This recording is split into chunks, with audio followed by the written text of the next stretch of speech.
I wanted to jump on real quick. The question here was, what app are these arrows in? Anyone? I do know that they are not on my iPhone. I do not have this in my symbols on my Fonto or in my PixArt. I don't even have a bend option in my PixArt. So what I do when it comes to arrows, I know this app or this picture has been used on the All About page, so I'm assuming that it is safe. I'll check it out later.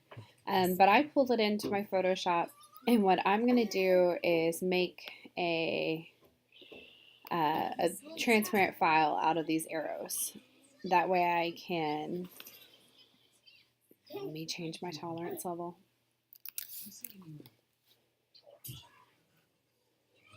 It just couldn't be easy at all.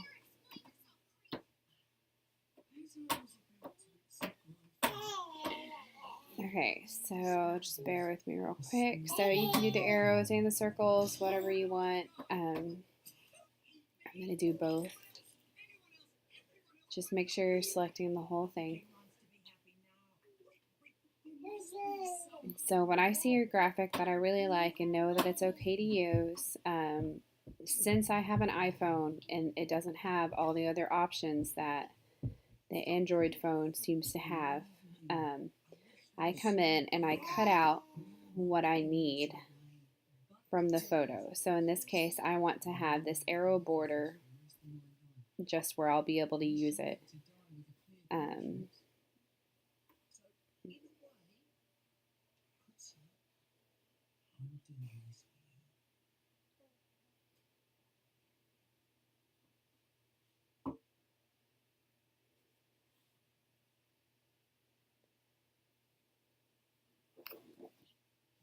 This is being extra difficult.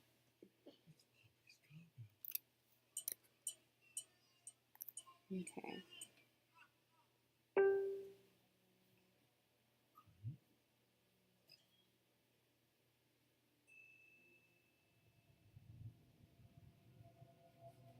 So make sure you're keeping the tails of your arrows here. They seem to be an issue getting them all in. What's that? A lot of times this happens when you have hand-drawn things. It takes a bit to select it all out.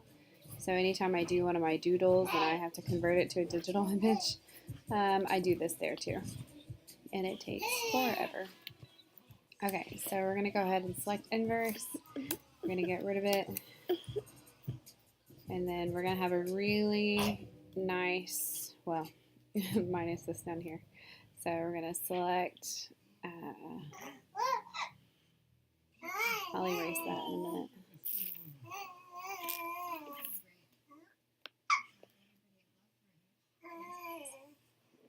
Select inverse. We're going to go ahead and erase this.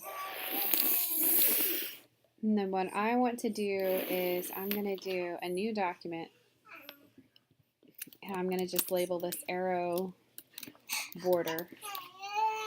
And we're going to do it on a transparent background. Okay, and so I'm going to come here. And I'm going to grab this border and put it right here on my transparent background. Okay, so now I can bring this in. I can, I'll be able to resize it. I'll be able to do whatever I need to. Did I mess that up on the size wise? Okay, I'm going to bring that in again because I'm pretty sure I messed up my circle at some point. Okay, there we go. And then I'm just going to hit OK, and then I have this saved as my arrow border now. So now when I have a picture, we're going to save it as a ping file. You can also, if you're working on Photoshop, you can save this as a brush so define brush preset. So now I have arrow border, and I'll show you how that works real quick. This is another reason why I just love Photoshop, guys. So let's go ahead and save that. So now let's say I have, okay, let me pull in a graphic real quick. Paste wash.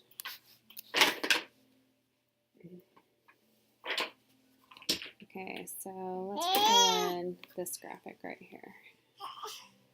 Okay, so say I want to add my picture, I can go to File, I can go to Place Embedded, and then I can click this arrow border and bring it in, and I have a nice arrow border to go with my mountain here. It does look like I got a white bit in with my sticker though. I think it's because I had it selected when I saved it. But hit select, save it. I can go erase that later and fix it.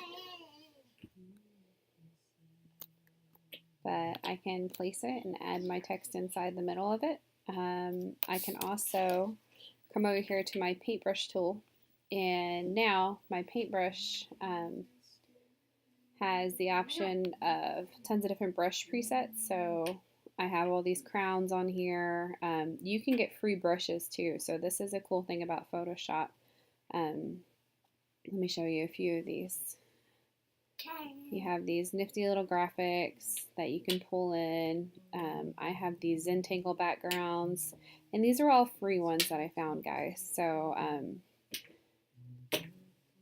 there are a lot of artists that design these graphics on the side simply for free use. So we have this arrow graphic that we've made, and we can size it out. Let me go ahead and get out of this. So it's still a little big there.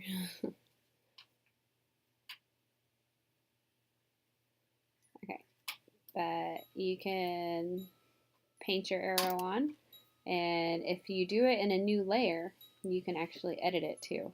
So like say I want my border down here and I want to be able to change it.